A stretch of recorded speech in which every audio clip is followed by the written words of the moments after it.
You need to try this vegan banana bread recipe. Combine all-purpose flour, rolled oats, baking soda, baking powder, salt, cinnamon, and nutmeg in a large bowl. Once combined, set that aside and peel 4 ripe bananas and place them in a large bowl. Use a potato masher or a fork to mash the bananas.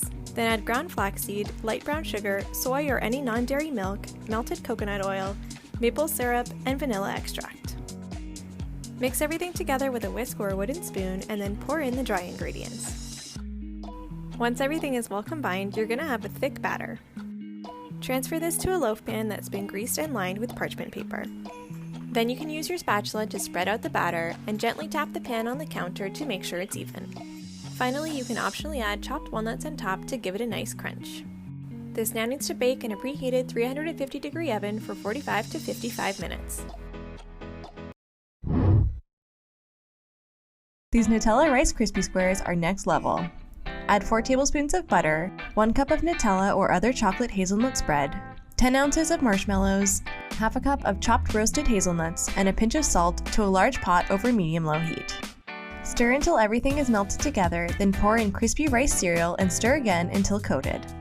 Pour the mixture into a square baking dish lined with parchment paper, then press flat using any flat-ended object like a potato masher.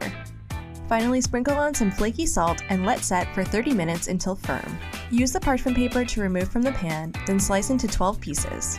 Drizzle the top with more Nutella and serve.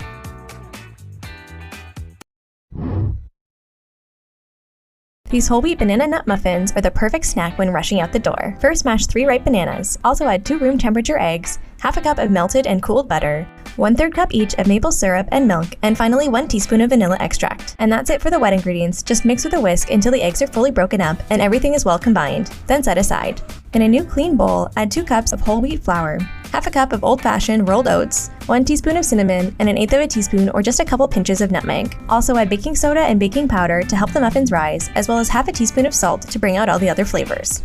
This just needs a quick mix until everything is combined, then you can pour in the wet ingredients. Like most baking recipes, it's important to only mix until everything is just combined. At this point, add 1 cup of chopped walnuts, or any type of nut really. Again, only mix until the nuts are just incorporated, then you can use a measuring cup or a ladle to evenly distribute the batter into your muffin tray. Now bake these in a preheated 350-degree oven for 22 to 25 minutes depending on your oven. Once cooled, these can be stored in the fridge for 1 week, but I doubt they'll even last that long. Ham, cheese, and tortillas is all you need to make sincronizada. Place your tortilla on a dry pan over medium heat. I've been told by a trusted source that traditionally no butter or oil is used in making this. You can also debate that in the comments. Ideally, the cheese you use will be a semi-hard cheese with a bit of oomph to it, but really use whatever you want. And the ham should be deli ham. Top with another tortilla and then cook on both sides until brown. Another way to do this is to just use 1 tortilla folded in half, which does make it a bit easier to flip. But as I've said before, we're professionals here and we live on the edge. That's your sincronizada done, and it's great just like this, but it's even better topped with a bit of fresh pico de gallo. Lucky for you, we recently posted a pico de gallo recipe that you can check out. Recently we came across this video that uses bread to make a cake, and that got us thinking. We decided to test out this method to see if we could make a tres leches cake using bread instead of sponge cake. Here's how it went. The first step is to cut off the crust of the bread because that part tends to be tougher and we wanted a consistent texture for the cake. Next we toasted the bread. Since we'll be soaking it in milk, we wanted it to maintain some structural integrity. Let the toast cool, and in the meantime combine heavy whipping cream with powdered sugar, vanilla extract, and a pinch of cinnamon. Use a whisk or an electric mixer to whip the cream until stiff peaks form. Next, in a container larger than your bread slices, pour 1/3 cup each of sweetened condensed milk, evaporated milk, and regular milk, then whisk to combine. Now's the tricky part.